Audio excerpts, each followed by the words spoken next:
You know, these are hard games to play as much as you want to express to your team just how hard Northern Colorado is going to come in and play. You know, I thought our team was totally outplayed early and outdetermined. But I give them credit because the game could have really gotten away, and we could have been in a lot of trouble at halftime. But we managed to punch back, and you know, we did a lot of things wrong that we normally do right. You know, I mean, you look at, we won by 8 points, and we didn't shoot it from the three-point line like we normally do, and we missed 16 free throws. You know, and I just, you know, I just think our team at times gets complacent.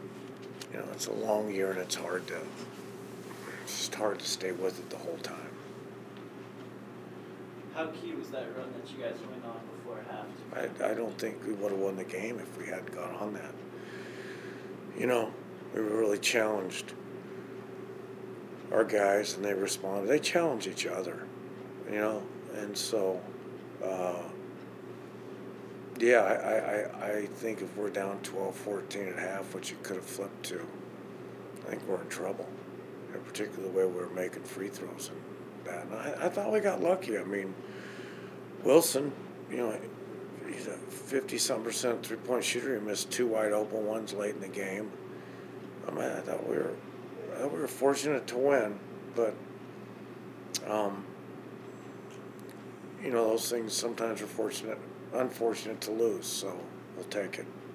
Right, the second half too, definitely an adjustment to get more layups, a lot more action from the cutting standpoint. Happy with the way they responded and really took that to heart. Yeah. For so many jump shots and clean up the turnovers. Yeah, it's a great observation, and we did. We you know, you could see me getting frustrated in the second half, jumping up and down because we just got 2 straight layups, and we started standing again. And our guys know how to play. We can pass and catch.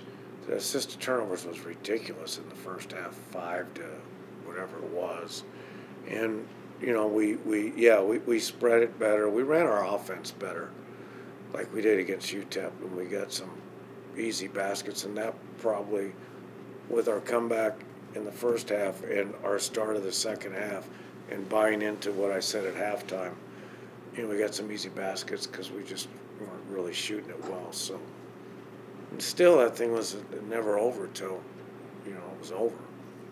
JJ was saying you told them that it was an important game from the standpoint that if they won, we were just not going to win, but a loss would have probably hurt quite a bit. Oh, it buries you.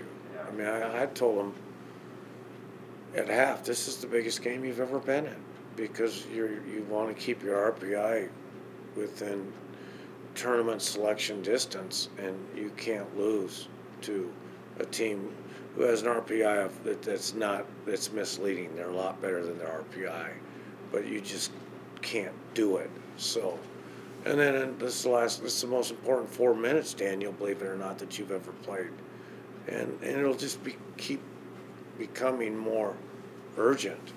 So I thought they responded. We played too few guys, too many minutes, and I think what you're going to see is Fred eventually get eligible. I think you're going to see John Gillen,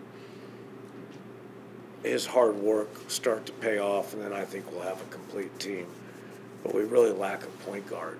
You know, you can see it. JJ's bringing the ball up the court, and that's just, I just put my head down and ask Leonard, just tell me who caught it and what row, you know, not our team, but which fan caught it, because you know it's, you know, and it's not their fault. It's just that we could use a real true point guard, and John's that, and I think if we can work him in there and he stays with it, our team will change.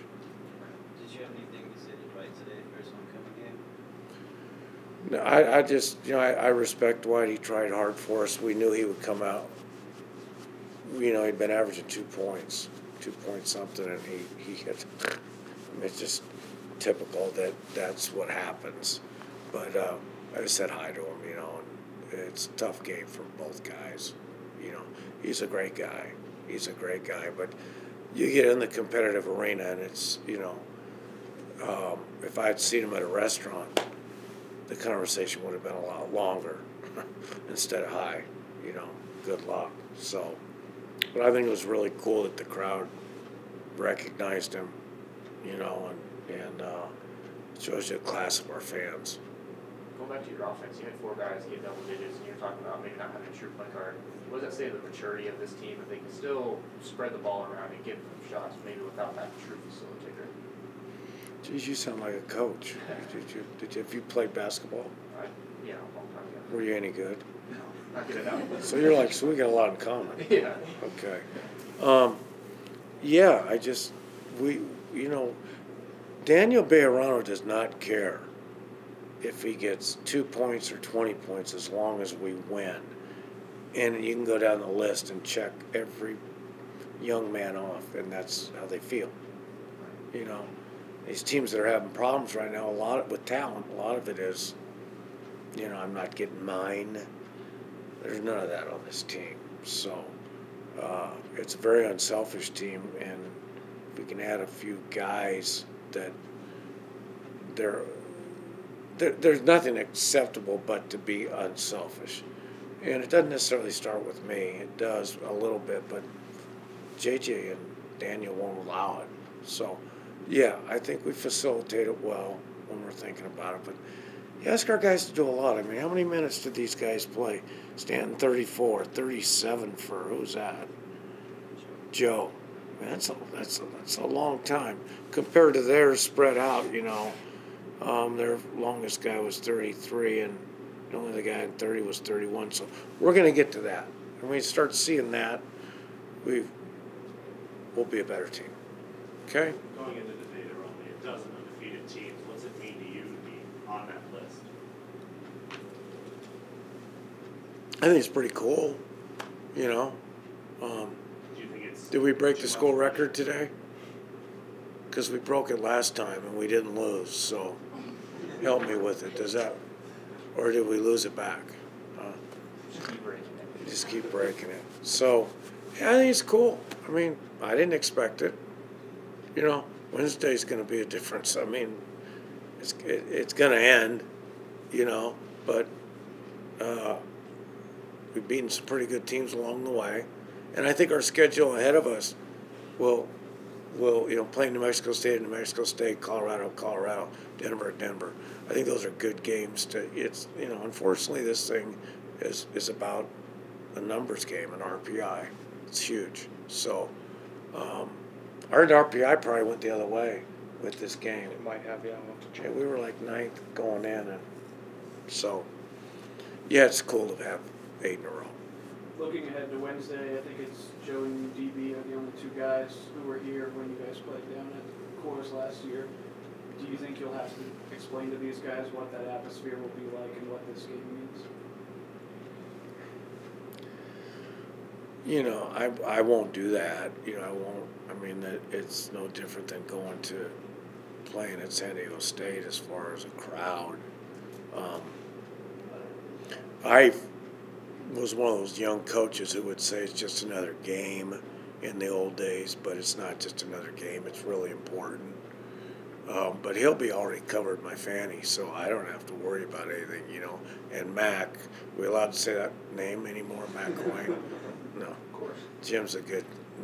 That's a joke. But so we're kind of in good shape. I'll get a mulligan on this one if it doesn't work out. But I know it's important. I know it's important, and you never know. You never know. We make some shots. They miss some shots. You never know.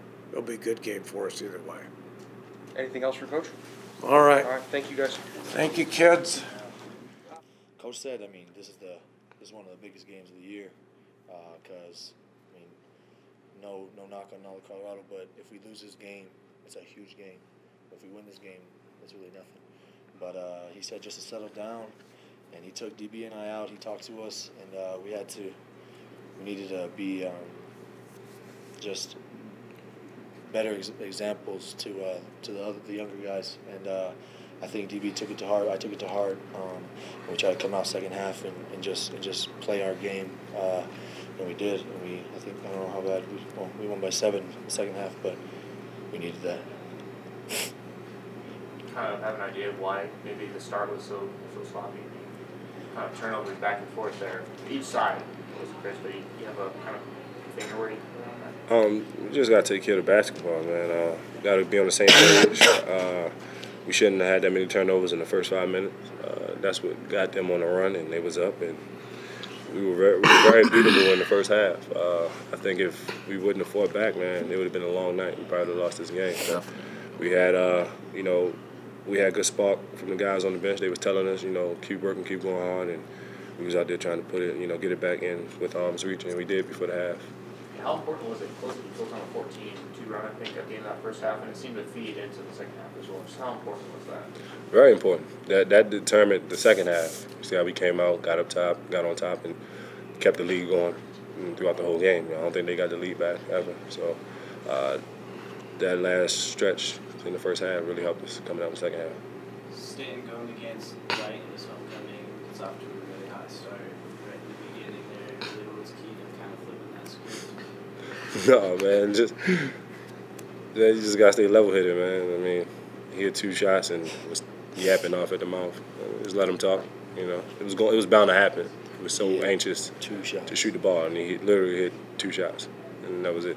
2 threes and a layup or a foul, or something like that, and got an and-one. And attack. Yeah, but other than that, we came out with the W, and that hurt more than what he did to me on 2 shots. You guys know Dwight pretty well. We probably weren't too surprised. Seemed like he was pretty fired up. Like I said, he's doing a lot of talking up there, but probably you're expecting that a little bit. I mean, that's not cool to talk to your old coach like that. But Yeah. I mean, it is what it is. I mean, we got the W. That's all that really matters. Nobody did nothing to Dwight, so I don't know why he felt that way. He needed to do that. Yeah. But other than that, man, he's a good player. He's going to be good in that conference, and I hope he has a great senior season. Yep. What was the difference in the second half? You guys shot 58%, shoot 36 in the first half. Was it just a focus on better ball movement, better shots? Layups. Yep. Long cuts. This guy posting up, finding people, making them drop down on him, and he hitting cutters. And same with me. I caught on the post, 2 came to double me. I hit him on the cut. So layups. This guy passing, and guys cutting. So all it was layups. We didn't really take that many long shots in the second half.